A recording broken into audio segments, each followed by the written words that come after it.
a year. And the rest of my reading is generally escapism. I feel ready to hear about the real world most often in like December, January, February. And that's like my small dose of reality for the year. And then I dive all the way into fiction or maybe more lighthearted nonfiction. The back of the book, if you will, says, "This tour de force of investigative journalism reveals how the battle between the right and left is spilling out from the darkest corners of the internet into the real world with often tragic consequences." With years of in-depth research and on-the-ground investigative reporting under her belt, Reeve was aware of the preoccupations of the online far right. This ongoing battle, long fought mainly on the internet, had arrived in the real world with greater and greater frequency. This book was released in July of 2024, and I read it in March of 2025. And it's kind of wild how much has happened since the book was published when I read it, and from when I read it until now. Always evolving, but it did give me kind of some insight into how I'm feeling and processing all of the things happening in the world right now. My biggest takeaway was just that beneath every person that you disagree with is a person with a lot of complex history that brought them to that moment. It was a very heavy way to start off the year, but again, sometimes I feel like I need a little bit of outside perspective like that, someone smarter than me, to help me process and understand how I'm feeling about things. And it was incredibly well written, and Elle Reeve has very much like infiltrated these parts of the internet and is very much a part of them, but separate. So her perspective is really unique, and she's very brave, I think. The second was another audiobook, which I had been listening to off and on for like many months before I finished it in March. But that's gonna be You Like It Darker, which is a collection of short stories by Stephen King. My favorite short story from this collection was Two Talented Bastards, which is about two men have incredibly lucky lives, and as they're close to the end of their life, they're reflecting back on a very peculiar incident that allowed them to have such extraordinarily lucky lives. And it had me hooked. I was very into that story, and even more than Two Talented Bastards, Danny Coughlin's Bad Dream had me on the edge of my freaking seat. This one is about a man who has a dream about finding a body. He can't shake this dream, and so he does a little investigating to see if it's real, because it feels so real. And he finds out that it was in fact real. And he's having to explain to the authorities how he knew that. And as Stephen King does, he's got an unhinged antagonist that we're following along, kind of both of their stories on parallel. It had me stressed. After I finished Danny Coughlin's Bad Dream, I had to take a little break from the book for a while before I got back into it again, but I can't deny the power of that story. So that was my second book of the year that I finished in March. And the third is a physical copy and a reread for me.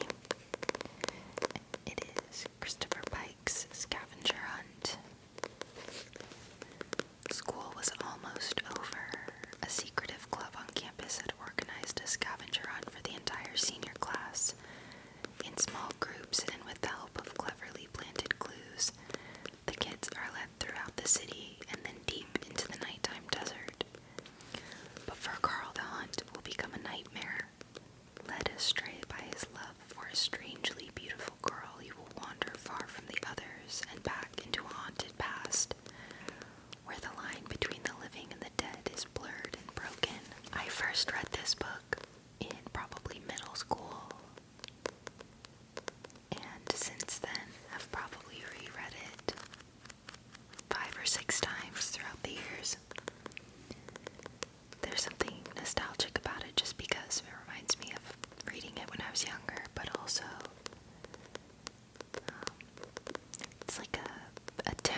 frozen in time. Even though this book was published in 1989, it could be today. And I really love grounded in reality, everything is like it is for us. But then something supernatural or unexplainable happens and it tips your whole world upside down and you just have to deal with it and figure it out. Those are my favorite kind of books, which I think is why I love Stephen King so much. And Christopher Pike to me was my gateway drug into Stephen King. As a 7th and 8th grader, I started with Goosebumps in elementary school, made my way to Christopher Pike in middle school, and then made my way to Stephen King in high school. So pray they don't find what they're looking for is the tagline. And I was very happy to have reread this book. This book in particular kind of unlocked my reading slump because it was the first physical book that I finished in the year, and it's short and sweet and got me excited. And also, I actually reread a lot of books this year, and I think this book made me remember how fun it can be to read something that you've already read. So, that was the last book that I read in March. Now, in April, I attempted 75 Hard and failed on day 20 or day 21. But part of 75 Hard is that you have to read 10 pages of nonfiction a day. So I started my 75 Hard with this book, Burnout: The Secret to Unlocking the Stress Cycle. Burnout: The Secret to Unlocking the Stress Cycle by Emily Nagoski and Amelia Nagoski. This was an incredible book, and I'm really happy that I read it. My friend gave it to me during the pandemic, and I was not in a place where I was wanting to read about burnout while I was experiencing it. It says you, like most American women, have probably experienced burnout. That's why you're reading the back of this book.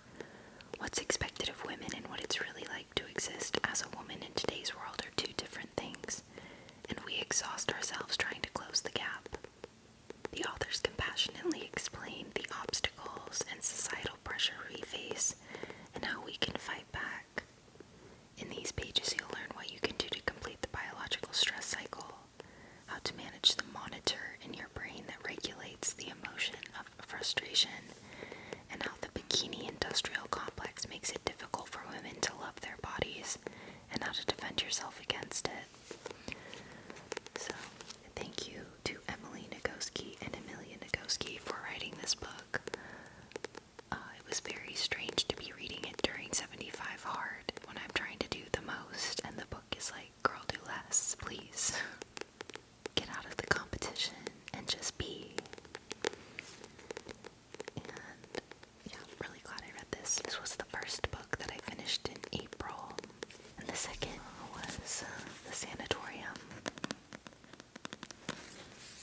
by Sarah Pierce. Now, I picked this up at the grocery store a couple years ago at the checkout line. This is why I'm doing low by years, because this was just a completely impulsive purchase, okay? But I'm standing in line at the grocery checkout, and this is staring at me, and it says, it's The Shining, but with a full house. And Stephen King is one of my favorite authors. I love The Shining, and I thought, ooh, that sounds kind of cool. The newly renovated Hotel Les Sommets, a former sanatorium high in the Swiss Alps, has long been plagued by dark rumors. When Detective Ellen Warren's estranged brother Isaac and his fiancée Laure invite her to celebrate their engagement at the hotel, Ellen reluctantly accepts. Arriving in the midst of a storm, Ellen immediately feels on edge, and when Laure suddenly vanishes, Ellen must trust her instincts if they hope to find her. First of all, this is nothing like The Shining, period. I didn't particularly enjoy this. It took me a very long time to finish it. I started it in the winter, and I didn't finish it till the end of April. I will be dropping this one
this year. I had bought a couple years ago.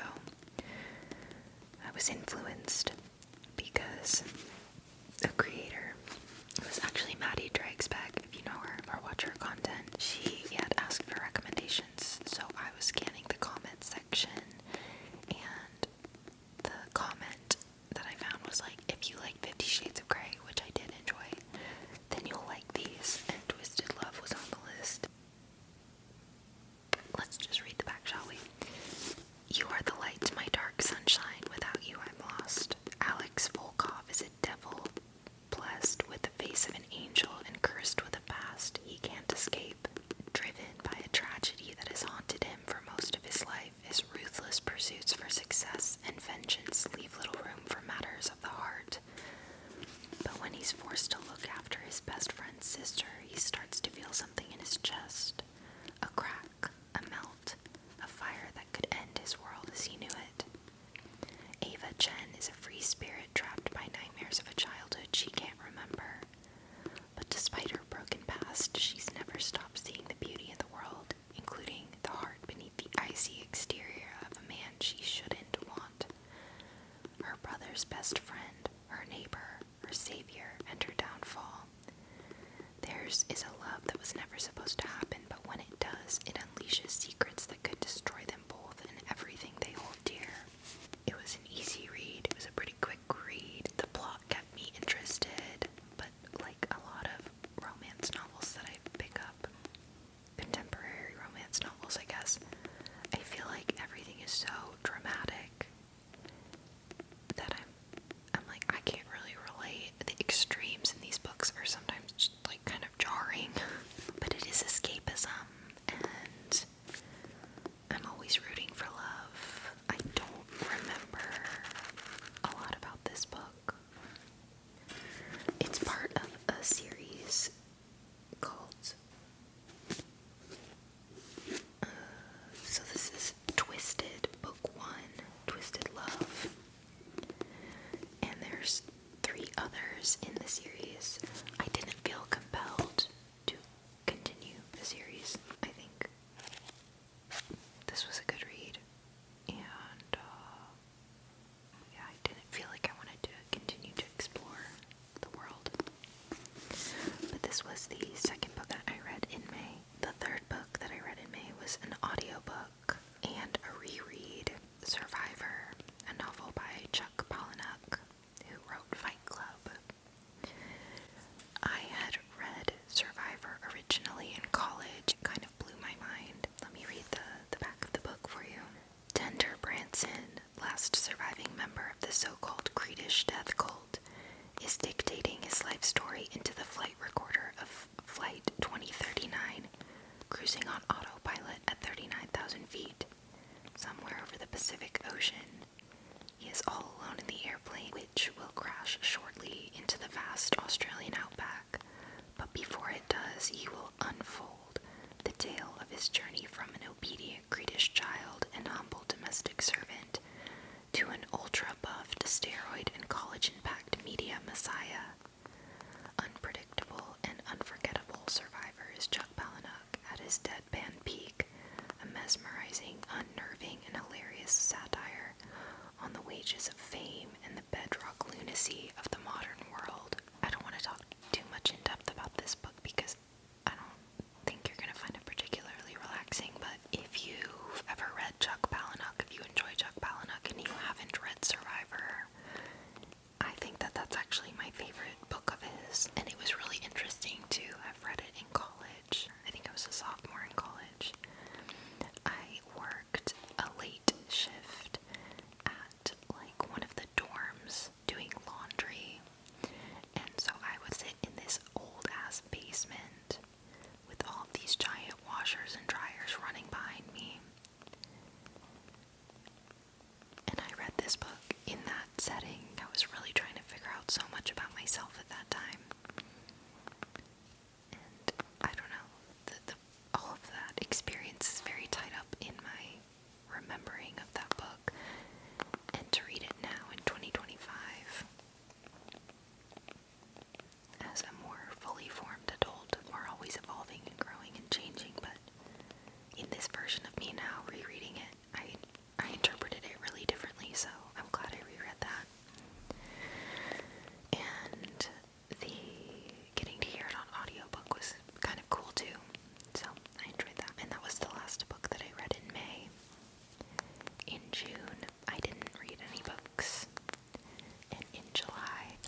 the series in July. If you remember from my video last year, I read the books out of order last year. I think I've read book 1 and 5 and 3 or something, like completely out of order. This time, I read books 2 and 4, and honestly, I don't think it's that big of a deal to skip around. They're following human women who were kidnapped off of Earth by bad aliens. Their ship was crash landed on an ice planet where the blue aliens helped to save them and integrate them into their way of life on this ice planet because they can't leave. It's fated mate kind of trope. These were a romp, okay? Absolutely loved both of them. And I don't really have much more to say. Great summer reads. Even though it's an ice planet, I always seem to want to read these in the summer. So, Barbarian Alien and Barbarian Mine by Ruby Dixon were the 2 books that I read in July. In August, I read another Stephen King book, but this was part of the Hard Case Crime series. If you're unfamiliar, Hard Case Crime brings you the best in hard-boiled crime fiction from lost pulp classics to new work by today's most powerful writers, all in handsome and affordable editions. The yellow ribbon represents your assurance of quality. This, I believe, The Colorado Kid, was the first book that Stephen King wrote for the Hard Case Crime collection. And let me read the back for you. On an island off the coast of Maine, a man is found. There's no identification on the body, only the dogged work of a pair of local newspapermen and a graduate student in forensics turns up any clues, and it's more than a year before the man is identified. And that's just the beginning of the mystery, because the more they learn about the man and the baffling circumstances of his death, the less they understand. Was it an impossible crime or something stranger still? No one but Stephen King could tell this story about the darkness at the heart of the unknown and our compulsion to investigate the unexplained. This book is really interesting because they tell you right up front that it's an unsolved case.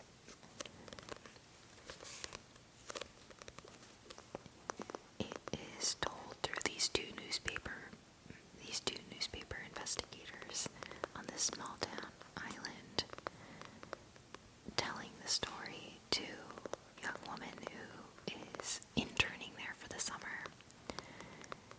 And they're kind of like letting her into the club of their community. The story to me is more about how storytelling knits us together.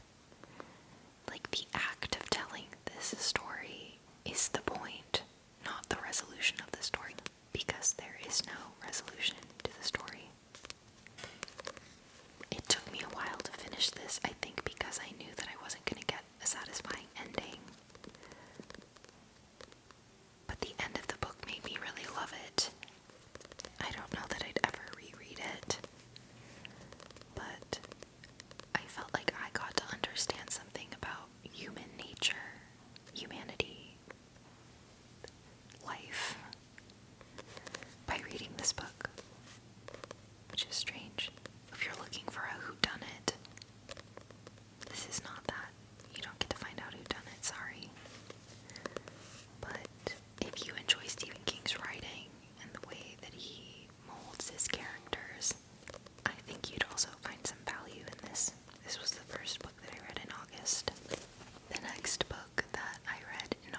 obsessed with Butler. I thought he was so cool.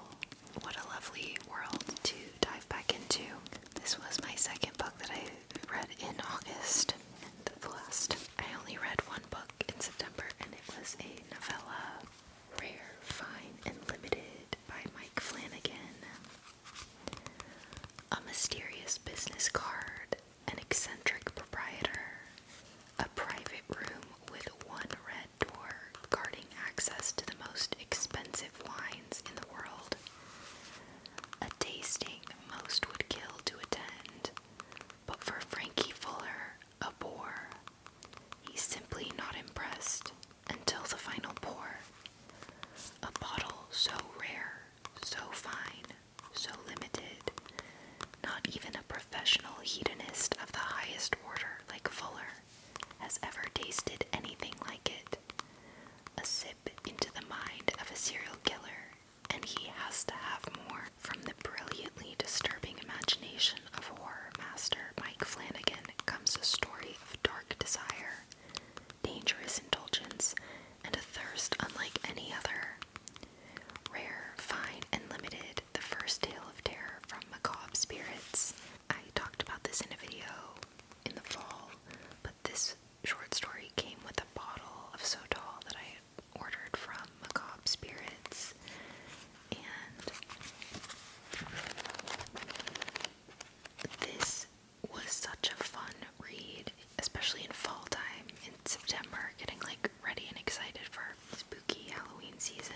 When you drink this wine, it allows you to access the memories, but it's like you're there, you're experiencing it, and the person whose memory he's in is a serial killer stalking his victim.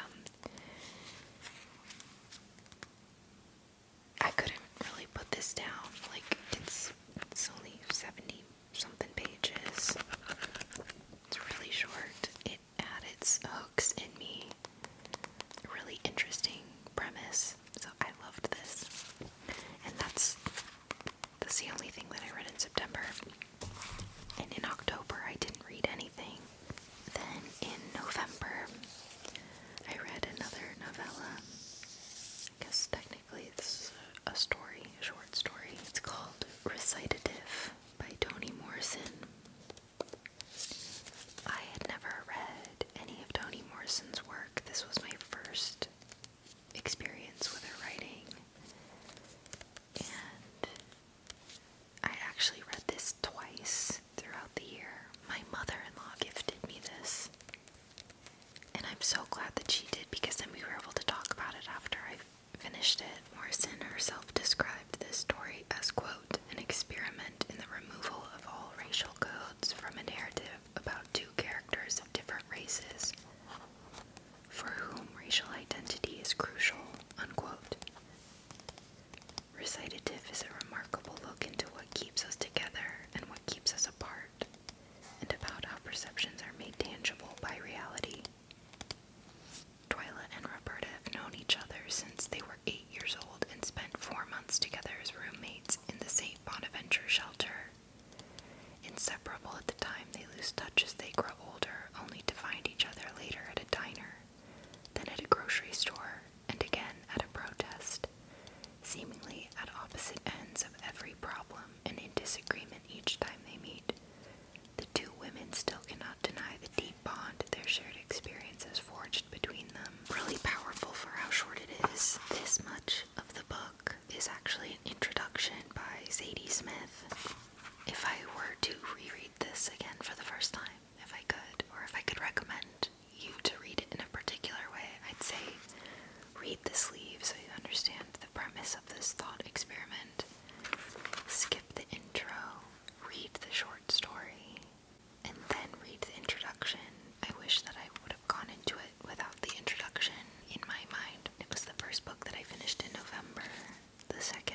years.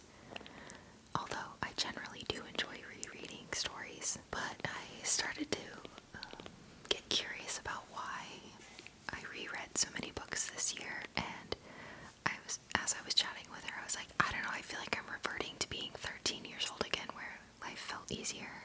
And I think there might be something to that.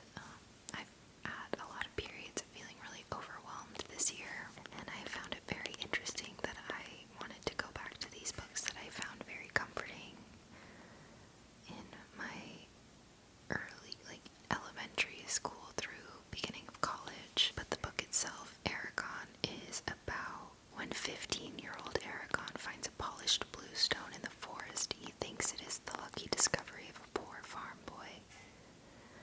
But when the stone brings a dragon hatchling, Eragon soon realizes he has stumbled upon a legacy nearly as old as the Empire itself.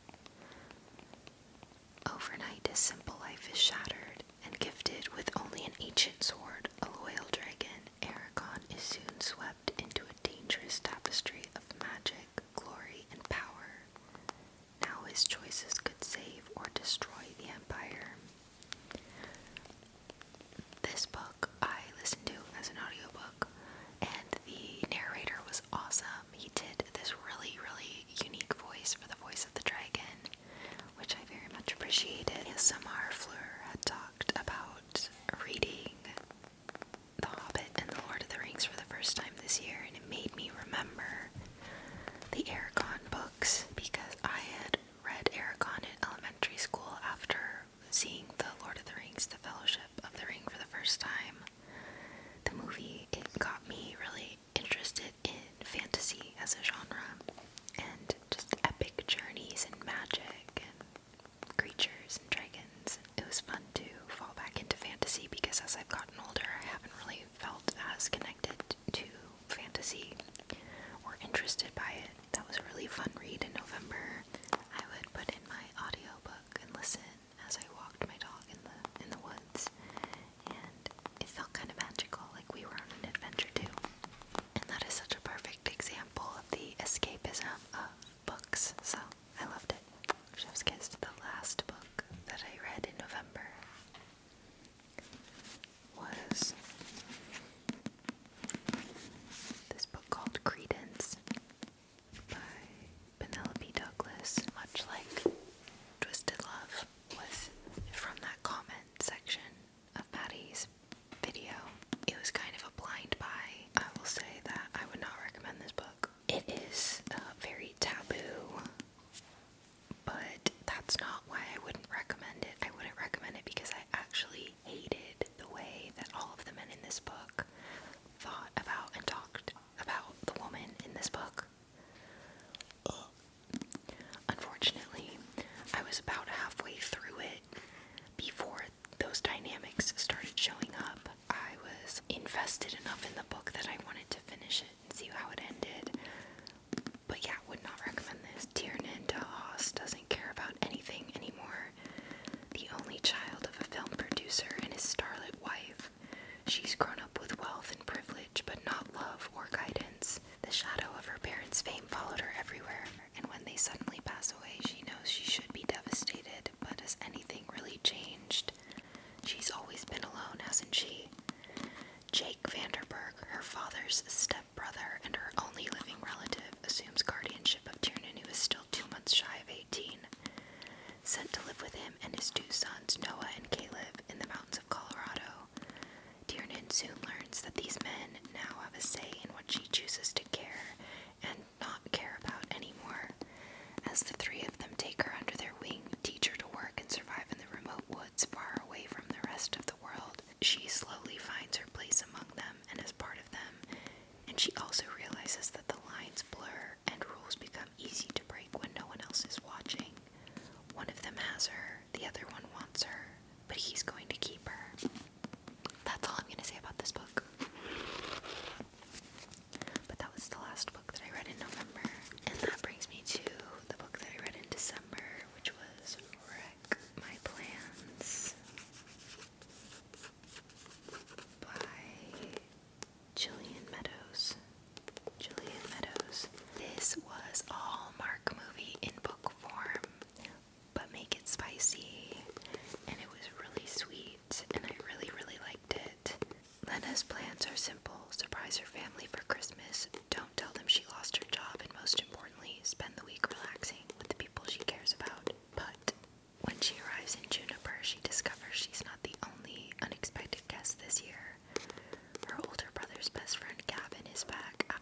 he's been dreaming of her since the day he left. He can't risk giving in to his feelings when they could upend the only family and home he has ever known. New plan, try to be friends again, just friends. But as the pieces fall into place about why Gavin left, staying friends is the last thing on his mind and on Lena's. All the plans they made might end up completely wrecked, and for once, maybe they want it that way. I brought it with me on a work trip and read it mostly at airports. I will say I had to skip a couple pages in some of the spicy scenes because I was like blushing a little, worried that the people sitting next to me might be reading what I was reading. So it is a little spicy, okay? But honestly, it was like this far into the book before anything even happened. So if you're into the slow burn yearning of it all, I think you'll really enjoy this one. It's set at Christmas time, so reading it in December was really fun, and this was probably my most wholesome, lighthearted read of the year. I really, really enjoyed this as like a nice palate cleanser for the end of the year. After recording that video, I did finish one more book. So this will be book number 18 for the year. Blood Music by Greg Bear. The tagline is "The smallest of organisms, the greatest of transformations, so begins tomorrow." Virgil Ulam was the genius behind biologic, the restructuring of cells that can think. When Genetron canceled the project, Virgil smuggled his life's work out of the lab the only way he knew how. He injected himself with them at first. The effects of the intelligent lymphocytes were a small miracle